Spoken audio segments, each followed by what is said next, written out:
미국의 첫 단추.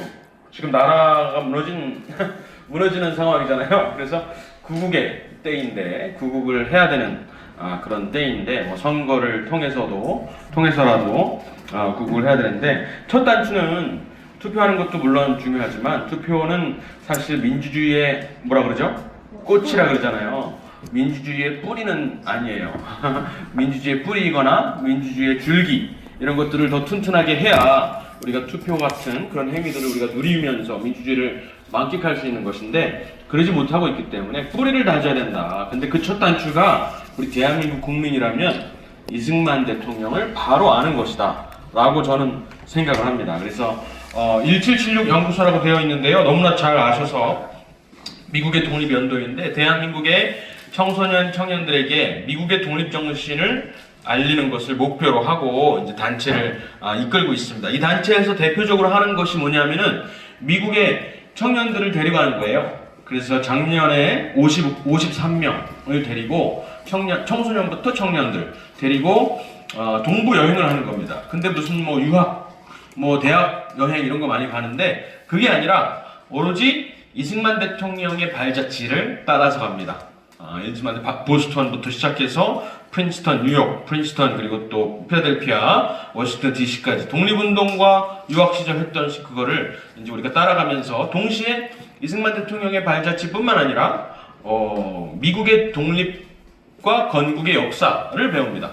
건국의 이제 발자취가 그 동부에 쭉 모여 있기 때문에 이것을 한 2주 동안 이렇게 공부하고 오면은 완전히 청년들이 세계관이 바뀌어서 옵니다. 그래서 돌아오면은 전부 다 리틀 이승만이 돼요. 리틀 이승만이 되어서 나라를 정말 어떻게 해서 바로잡을 수 있을까, 이런 생각들을 많이 합니다.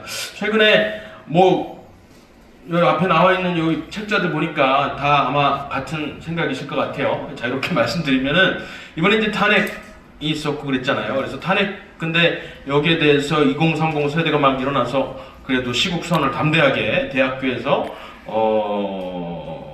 운동권들 눈치 보지 않고 이렇게 막 시국선언 했잖아요. 그 시국선언 했던 친구들, 그 대표들, 거기에 한 5명 정도는 경비단 출신이에요. 우리 미국 같이 갔던.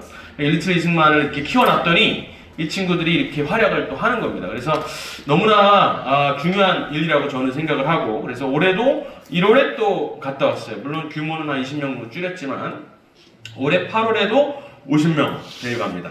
그 내년에는 워낙 지원자가 많아서 250명을 데려가요. 왜 250명이냐면은 내년이 250주년이에요. 1776년에 250주년. 그래서 미국에서 어마어마한 행사를 합니다. 7월 4일 날 되면은 4th of July 해가지고, 원래 매년 크리스마스만큼 큰 행사를 하는데 내년은 지금 역대급 최고로 큰 행사를 한단 말이죠. 그래서 250명을 데려가자. 마침 우리나라 전세기, 대한항공 전세기를 통째로 빌리려면은 250명이 있어야 돼요. 그래서 잘됐다 해서 250명을 내년에 데려가려고 합니다. 그래서 대전에서도 자녀분들, 여기 나이 제한이 또 있습니다.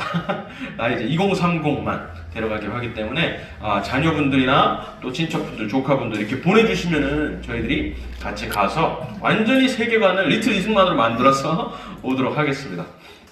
이때가 이제 이승만 대통령이 한성 감옥에서 너무나 잘 알려진 사진이죠. 저는 이 사진을 제일 좋아합니다. 물론 너무나 고난 속에 계셨겠지만은 여기에서 하나님을 만나시고, 그죠? 그리고선 대한민국이 아니라 조선의 독립과 조선의 구원을 위해서 간절하게 기도했고, 그 기도가 마지막에 이제 결국 대한민국으로 결실을 맺게 되는 그 역사였기 때문에, 사실은 기독교인이 아니어도 상관없어요. 기독교인이 아니어도 어찌되었든 나라를 위한 그 마음, 그리고 어떤 신에 대한, 이 인간이 어떻게 할 수 없는 그런 상황 속에서 어떤 그 기독교의 하나님이 아니더라도 어떤 신에 대해서, 그것에 대해서 간절한 마음으로 기도했다는 사실은 우리 대한민국 국민이라면 다 자랑스럽게 생각하고 기억하고 그 뜻을 이어받아야 된다는 것이죠. 그래서 꼭 기독교인이 아니시더라도, 크리스찬이 아니더라도 충분히 공감할 수 있는 내용이다. 그리고 이것은 대한민국 국민이라면은, 특히 청년, 청소년이라면은 반드시 알아야 되는 내용이다. 이렇게 말씀을 드리겠습니다.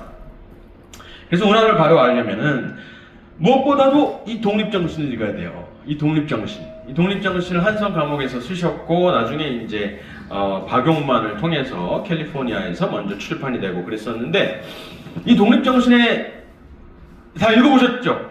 여기는 다 읽어보셨죠? 여기 보면은 너무나 놀라운 여기 뭐 그 당시로서는 우리나라에서는 최초의 한글 책이었고 또 동시에 우리나라에서는 볼 수 없었던 가장 최고의 교과서였어요. 이것은 모든 교과서를 통틀어서 이 안에는 지리학도 있고 인류학도 있고 역사도 있고요. 서구 문명사를 다 통틀어서 이 짧은 책에 이 조선 사람들에게 조금이라도 알려주고 싶은 마음에 이 책을 쓰였단 말이죠. 그리고 맨 마지막에 독립정신 맨 마지막 문장이 뭔지 아세요? 아세요? 종의 굴레를 벗어라. 종의 멍에를 매지 말라. 이것은 마지막에 유언하셨던 것이죠. 이 독립정신의 마지막 문장을 보면은 다 눈물을 흘리지 않을 수가 없는데 여러분 천국에서 봅시다 이거예요. 이게 사실은 유언이나 마찬가지였어요. 이 한성 감옥에서 살아나올 것을 예상하지 못하고 이거를 유언처럼 남기신 책입니다. 천국 가서 봅시다 이렇게 하시면서 마지막 문장을 맺히시는데 그거 보면은 정말로 이 책을 정말 마음으로 읽어야 되겠다라는 생각이 깊이 듭니다. 그런데 놀라운 사실은 16장부터 20장까지 아주 중요한 내용이 있어요. 특히 우리 대한민국의 정치 너무나 정말 썩어빠진 정치 또 사법부는 뭐 말할 것도 없고 이 혼란스러운 정치판이 요 16장에서 20장의 내용을 알지 못하기 때문에 일어난다고 저는 확신합니다. 여기에 뭐가 있냐면 16장과 19장까지 요 4장에는 미국에 대해서 나와 있고요. 그리고 이 20장은 프랑스에 대해서 나와 있는데요. 미국 혁명과 프랑스 혁명 이 두 가지를 우리 대한민국 교과서나 우리 대한민국 정치 철학에서는 같은 종류의 혁명, 독립혁명이라고 가르쳐요. 오히려 프랑스 혁명을 조금 더 미화시킵니다.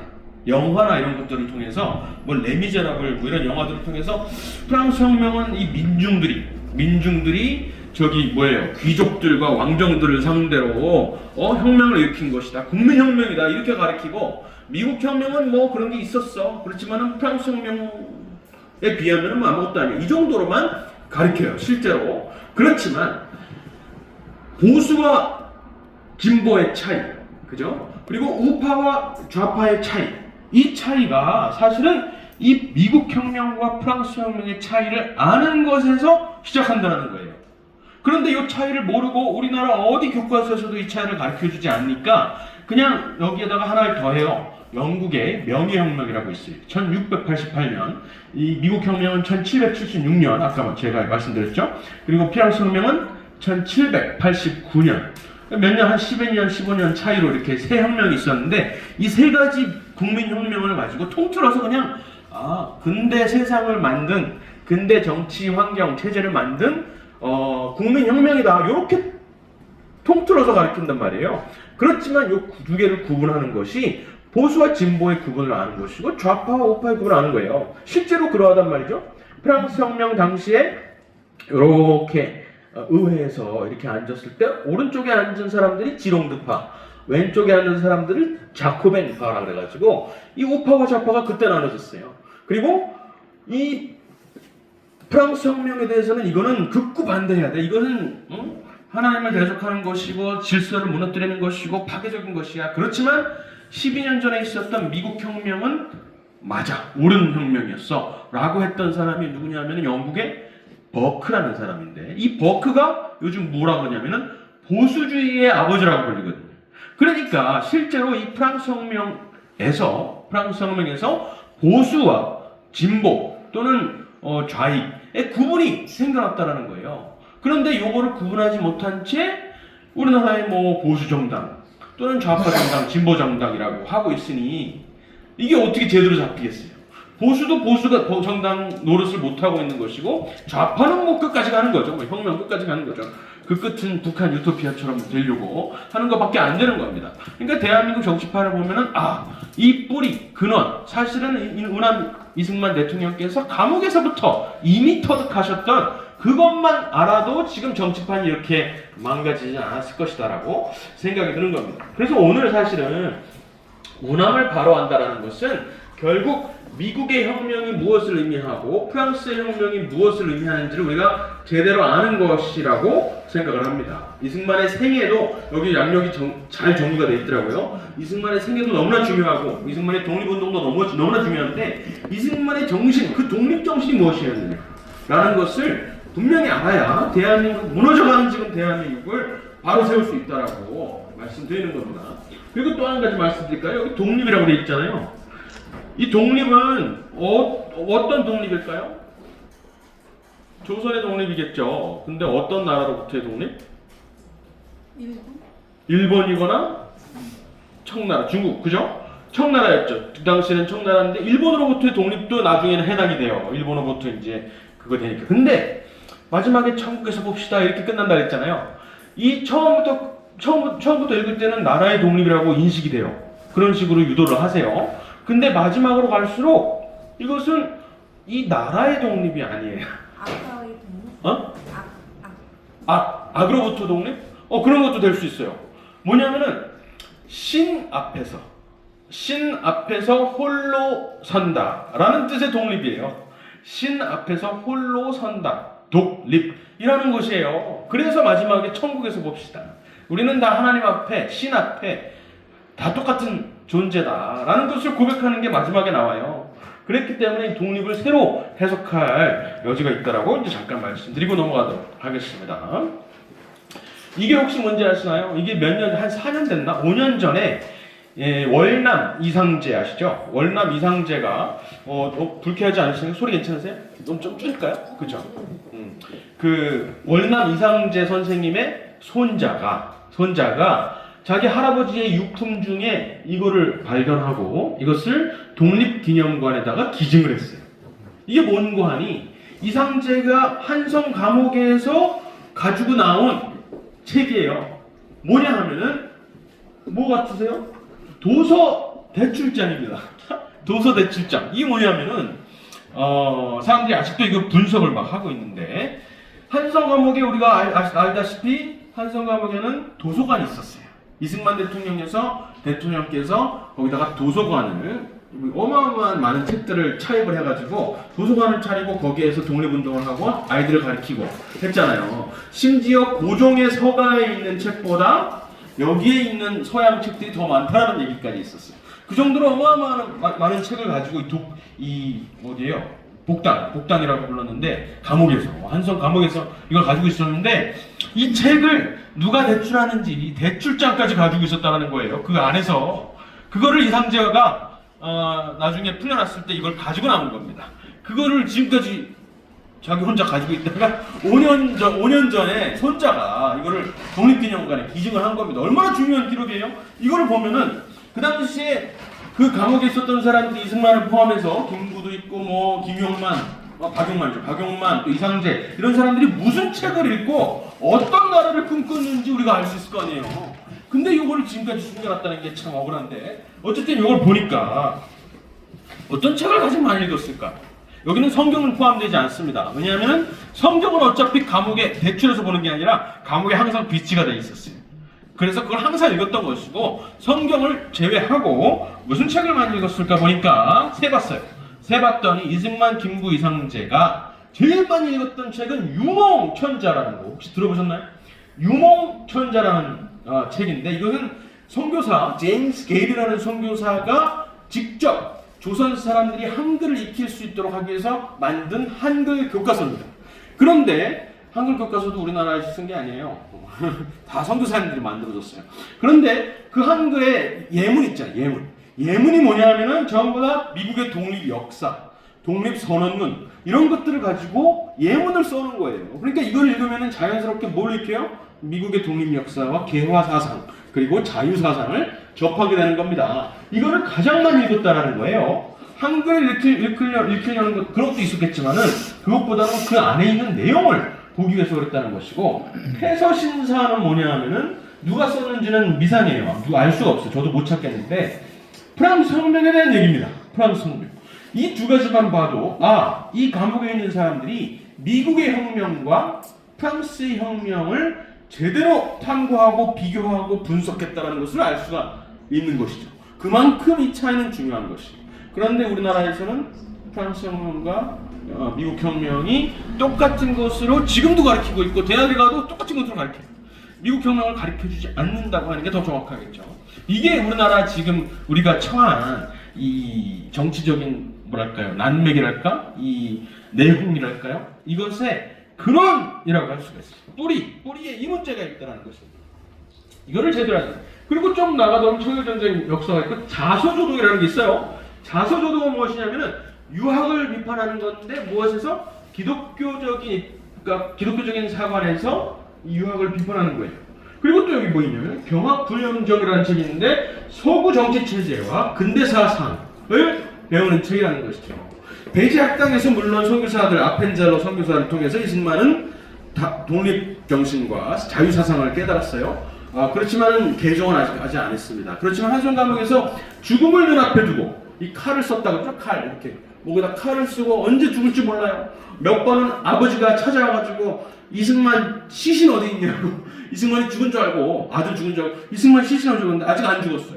다음에 오고 이런 식으로 완전 언제 죽을지 모르는 그런 상황 속에서 죽음을 눈앞에 두고 하나님 신, 뭐 꼭 기독교 하나님이 아니더라도 어떤 신 앞에 엎드리지 않을 수가 없게 되었을 때 아펜젤로 선교사가 배제학당에서 가르쳐줬던 그 기도가 생각나서 한번 기도를 해봤더니 구원을 받은 거예요. 기독교에서는 구원을 받았다고 이제 말을 하는데 어쨌든 그러한 것들을 한성가면서 깨닫고 독립정신까지 썼고 그 기독교의 사상이 이 자유사상 나중에는 대한민국까지 세우게 되는 그 자유사상의 기초가 되었다는 것입니다. 이것이 너무나 중요하다는 거예요. 이것은 그 전에 조선이나 서구가 아닌 중국에도 전혀 찾을 수 없었던 어떤 새로운 세계관입니다. 세계관. 그것을 머리로만 익혔을 뿐만 아니라 가슴으로 만났다라는 것이죠. 만났다라는 표현이 정확할 것 같아요. 그 세계관을 만났다라는 것이죠. 그것을 이제 기독교에서는 하나님을 만났다라고 표현할 수도 있겠지만은 어쨌든 세계관을 만났다는 것. 그런 배경이 있었다라는 것을 요 책을 통해서 불과 5년 전에 이게 발견이 됐는데 이걸 통해서 알 수가 있다는 것입니다. 그렇다면은 여러분 프랑스 혁명에 대해서 아마 다 어느 정도는 다 배우셨어요. 우리나라 중학교에 교과서에 있더라고요. 프랑스 혁명 보니까 가장 많이 딱 머릿속에 거의 외우다시피 하는 것이 프랑스 혁명의 모토, 프랑스의 모토라고 할 수 있죠. 그게 뭐예요? 자유, 평등, 박애. 이거 다 외우고 있어요. 자유, 평등, 박애가 이 세 가지가 결국 프랑스 혁명의 정신이다. 그것이 곧 우리나라뿐만 아니라 이 근대 문명을 만들었다라고 말을 해요. 그런데 여기에 잘못이 있는 겁니다. 뭐냐면은 제가 번역을 많이 해서 그런지 몰라도 이런 게 자꾸 눈에 들어와요. 박애는 잘못된 번역이에요. 영어로 뭐냐면 리버테, 이갈리테, and fraternity로 돼 있어요. 프랑스 말이죠. 프랑스. 이거는 우리 영어로 liberty, equality라고 될 수가 있어요. 그런데 fraternity, 영어로는 fraternity고 이 프랑스 말로는 fraternity인데 이것은 박애라고 번역하면은 잘못된 번역이에요. 박애는 뭐죠? 모든 사람을 두루두루 차별 없이 사랑한다는 거잖아요. 근데 fraternity는 완전 반대의 의미예요. 뭐냐면은 형제애입니다. 내 동지를 사랑한다는 거예요. 내 동지 말고는 사랑하지 않는다라는 거예요. 박애랑 전혀 다르죠. 굳이 번역을 하자면 우애 또는 동지애라고 할 수가 있는 겁니다. 그러니까 자유평등 박애가 아니라 자유평등 형제애 또는 우애라고 번역을 해야 된다는 거죠. 여기서 큰 오류가 있다는 것이에요. 그런데 이때 그 당시에 있었던 문양을 보면은 구애요. 거기서 끝나지가 않는다는 거예요. 자유평등 우애에서 끝나는 게 아니라 마지막에 한 문단이 더 있어요. 뭐냐면은 울라모트라는 말이 있습니다. 울라모트. 아주 무시무시한 말인데 프랑스 말로 뭐냐면은 아니면 죽음을 이 말이에요. 아니면 죽음을. 그러니까 자유와 평등과 우리 동지들에 대한 사랑. 그것 말고는 그 외 사람들은 전부 다 죽여라 라는 말이었다는 것이죠. 무시무시한 이 혁명이라는 것이 프랑스 혁명은, 미국 혁명은 안 그랬는데 프랑스 혁명은 너무나 끔찍한 살육의 철학이었다. 살육의 철학이었다. 실제로 정말 피비린내 나는 살육의 현장이었어요. 지금까지도 방대라는 도시에서 프랑스 뉴스에 보면은 신도시를 건설하다 보면 아직까지도 두개골이 나와요. 두개골이 땅에서 나오는데 그 두개골은 어른 성인의 두개골이 아니라 전부 다 아이들, 이런 두개골, 뭐 남녀노소 할 것 없이 전부 다 학살을 당했어요. 무려 몇 명? 만 명. 저희 춘천에서 왔다 그랬잖아요. 춘천 인구가 20만 명인데 여기 대전 인구가 얼마죠? 60만 명이 전부 다 단두대에서 처형이 되거나 단두대 아시죠? 단두대도 모자라. 단두대에서 하나 가지고 한 도시 하나밖에 없어가지고 줄 서가지고 단두대도 모자라가지고 이 둥기 같은 걸로 머리를 깨져 죽이는 겁니다. 그래서 지금도 발견되고 있는 두개골 해골들을 보면은 머리가 이렇게 깨져 있어요. 해골이 깨져 있어. 어린 아이들 다. 근데 이 사람들이 그러면은 뭐예요? 괜찮아. 왜냐하면 민중들이 자기들을 억압하고 있는 귀족들을 처단한 거니까 레미제라블 영화 같은 거 보면은 그런 거니까 뭐 그럴만 했겠지라고 생각하는데 그렇지 않다라는 거예요. 그것도 거짓말이에요. 죽임당했던 60만 명의 사람들이 죽임을 당했는데 광대라는 도시 소도시에 가면은 거기 그 도시에서만 20만 명이 죽었어요. 20만 명. 보수적으로 추산했을 때도 20만 명이에요. 그런데 20만 명 중에 99%는 농민들이었습니다. 농민들. 귀족들이 아니라 농민들이에요. 농민들. 부자들도 아니에요. 농민들이 죽임을 당한 겁니다. 완전히 학살, 살육을 당한 거예요. 이런 역사를 가지고 근대 무슨 문명의 시초가 되었다 이렇게 말하는 건 너무나 어불성설이고 오히려 역사를 왜곡하는 처사이다. 이 혁명을 미화하는 것은 너무나 악한 것이다라고 할 수가 있는 것이죠. 그래서 귀족이 아닌 농민들이고 또 성직자들, 신도들이었어요. 교회에서 다 끄집어내가지고 사람들을 죽였단 말이죠. 그리고 또 한 가지 사진 보여드릴게요. 뭐냐면은 지금도 1789년에 서 있었던 교회 건물들을 찾아가면은 교회 건물들이 있을 거 아니에요. 거기 유럽은 뭐 교회가 다 오래됐으니까 500년, 300년 됐으니까 그런 주정도 한 250년 이렇게 된 건물들을 찾아가 보면은 이런 흔적들이 있습니다. 프랑스 혁명 당시에 저 혁명가들이 저질렀던 행각들이 보이는 거예요. 뭐라고 돼 있냐면은 이 교회 건물인데 교회 건물에다가 뭐라고 새겨놨어요? Temple de la Raison. Temple de la Raison 이렇게 썼는데 이게 뭐냐면 이성의 신전 이렇게 바꾸는 겁니다.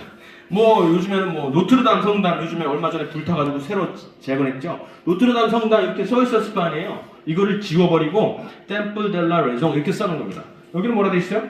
Temple de la Raison et de la Philosophie 이렇게 돼 있는데 인간 이성과 철학의 신전 이렇게 말해요.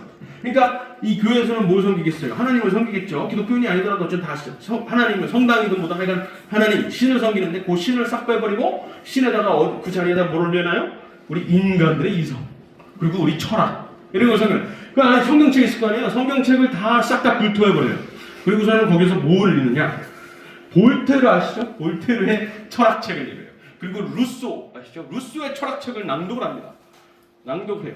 그리고 심지어 교회의 이 풍습과 이 양식을 그대로 답습을 하는데 거기에서 성경, 기독교에서 말하는 복음만 싹 빼버려요.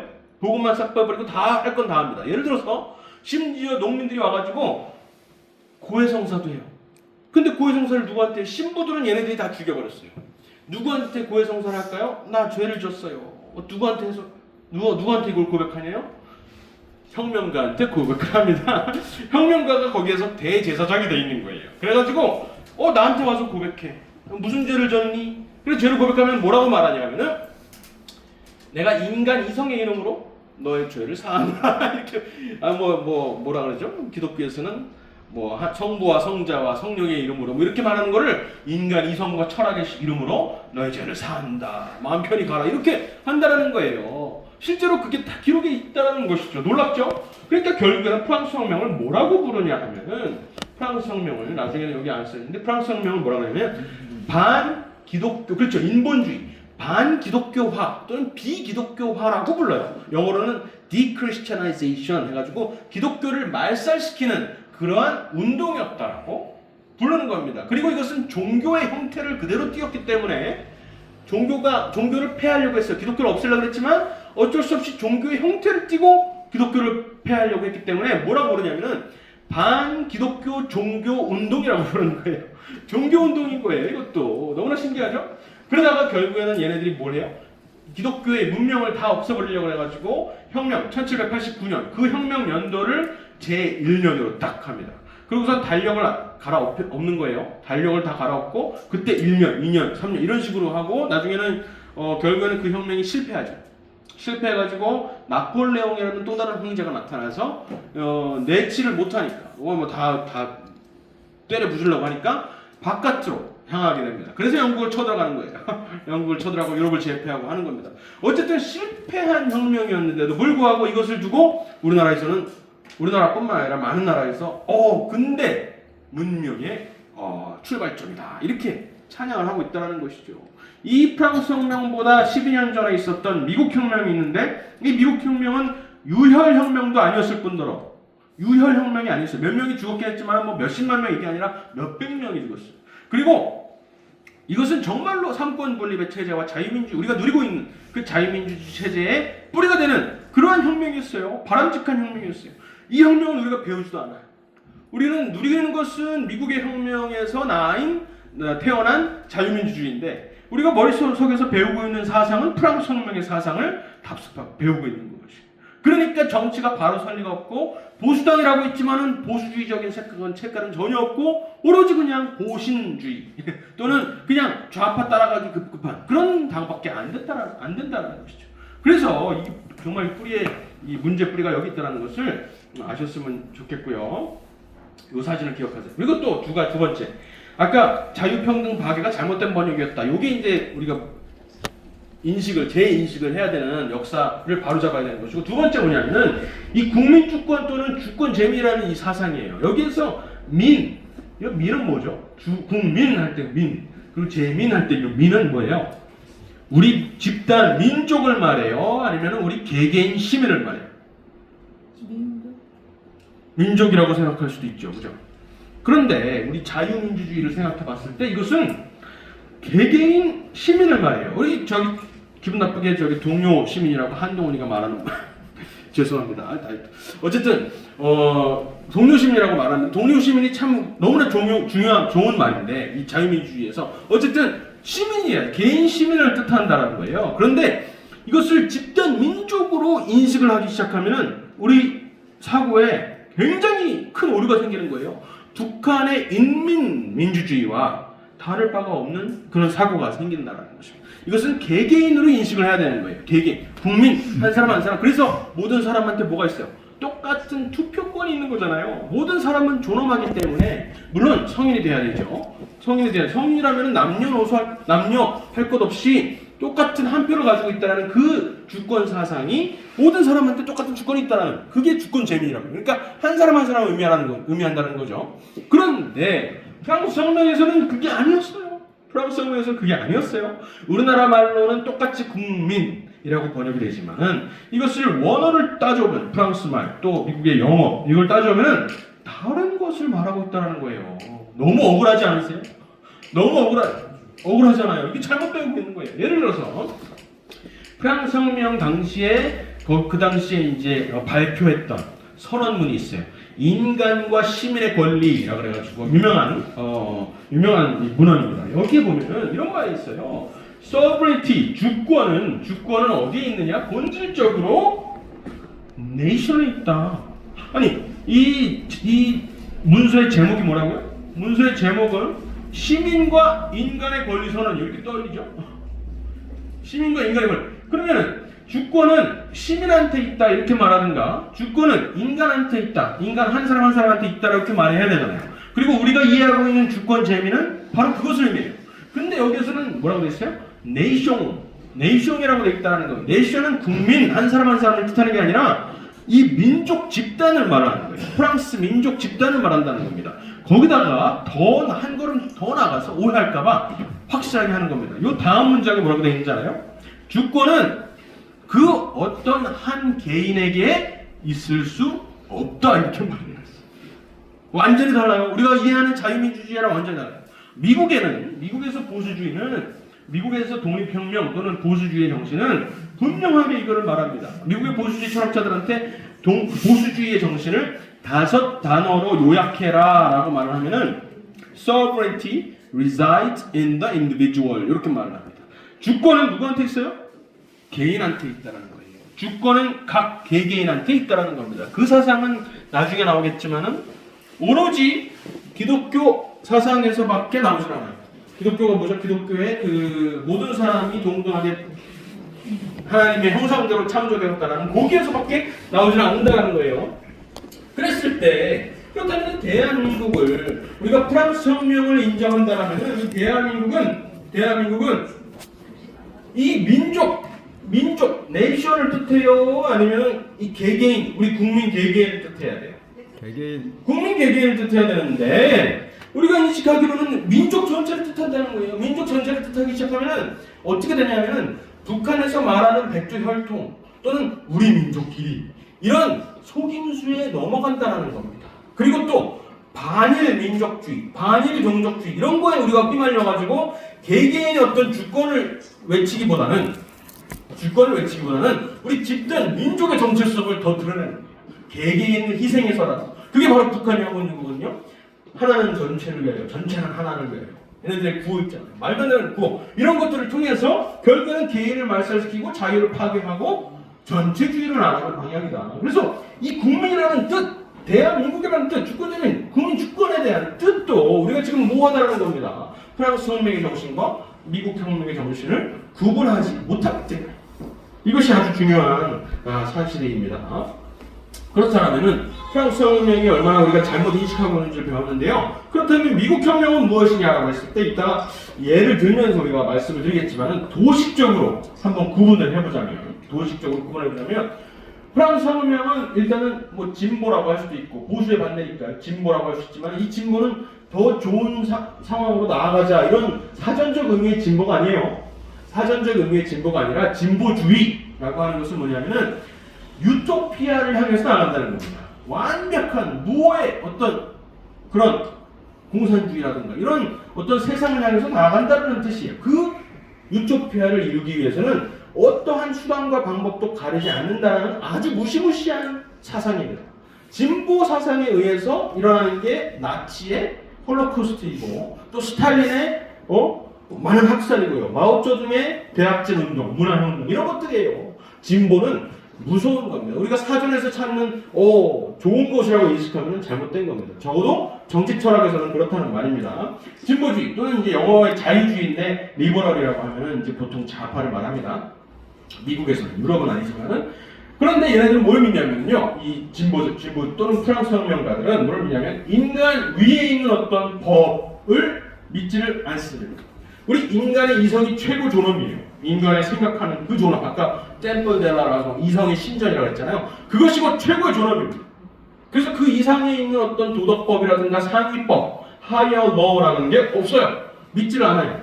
그러니까 이제 기독교를 배제하려고 했던 것이죠. 그리고 인간의 영혼을 부정합니다. 인간의 영혼을 부정해요. 유물론자라는 것이죠. 그리고 인간의 완벽을 신봉합니다. 인간은 완벽해질 수 있다라고 말하는데 이게 무서운 말이에요. 인간은 완벽해질 수 있기 때문에 우리 안에 있는 불순한 것들, 완벽하지 못한 것들을 빨리빨리 제거하자라는 뜻으로 읽힐 수가 있단 말이에요. 그래서 나치가 유대인들과 장애인들과 인사람 다 학살시켜도 괜찮아요. 그것이 곧 도덕이기 때문에. 유토피아를 만드는 것이 곧 도덕이고 우리 그 이상의 아리안 민족의 부흥 외에는 다른 어떤 도덕관념이 없기 때문에 그것이 괜찮아진다는 것이죠. 아주 무서운 얘기예요. 그리고 사회를 설계하고 개조하려고 합니다. 그리고 기존 사회의 질서를 타파해요.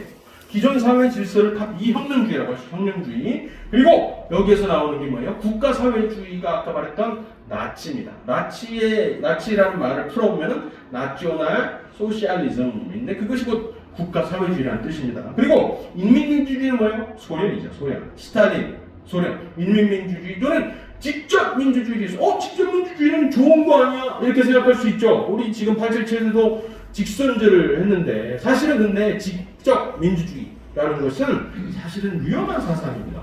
직접민주주의가 곧 법이 될 때 그것은 곧 폭정을 뜻해요. 왜냐하면 여기에 있는 사람 중에 과반수 이상이 그 나머지 과반이 안 되는 사람들을 다 죽이자라고 했을 때 죽여도 되는 게 곧 직접민주주의 사상이거든요. 사람이 아무리 많아도 다수의 결정이라 할지라도 틀리고 옳은 것은 분명히 있어요. 그렇지 않아요? 다수의 결정이라고 해가지고 무조건 맞는 게 아니잖아요. 그런데 직접민주주의를 하게 되면은 결국에는 그 사상을 옹호하게 되는 것이에요. 직접민주주의를 우리가 못하잖아요. 실제적으로. 모든 사람이 무슨 사상권마다 투표를 할 수가 없기 때문에 그렇죠. 그래서 직접민주주의를 안 하는 게 아니에요. 우리가 기술 발전이 되면서 모든 사람이 뭐 AI를 통해서 다 컴퓨터에 연결되면은 모든 사사건건마다 직접 투표를 해서 고를 수가 있게 돼요. 있게 될 수도 있어요, 그죠? 그러면은 기술적으로 가능하니까 그렇게 하는 게 좋겠네라고 지금 우리 정치권들에서는 그렇게 생각할 수 있어요. 그렇지만 직접민주주의는 아주 위험한 사상이라는 것이죠. 법치라는 것은, 특히 민주주의라는 것은 이 소수 49명, 100명 중에 51명이 아니라 49명도 보호하는 그러한 법을 말하는 것입니다. 그러려고 민주주의가 생긴 거거든요. 다수의 법칙이 아니라, 다수의 폭정이 아니라. 그렇기 때문에 직접민주주의를 되게 우리가 경계를 해야 됩니다. 우리가 뭐 우리나라에서 많이 하는 말이 민심이 천심이다 이런 말 있잖아요. 사실 위험한 말입니다. 민심이 법이 아니에요. 민심이 법이 아니에요. 아무리 많은 사람들이 탄핵이 오라라고 해도 틀리면 틀린 겁니다. 그렇죠? 또 여러 가지 뭐 있을 수가 있죠. 법은 분명히 있는 것이고 도덕법은 분명히 있는 것이고 이 도덕법에 의거해서 사람들이 판단을 해야 되는데 사람들의 판단이 만약에 안 나가면은 사람들을 가르쳐줘야 되는 것이 계몽을 시켜줘야 되는 것이지 그 판단을 옳다고 우선 그냥 가는 게 안 된다는 것이죠. 특히 우리 청년들이 그래요. 청년들을 그래서 가르쳐줘야 된다. 이런 방향으로 가다 보면 결국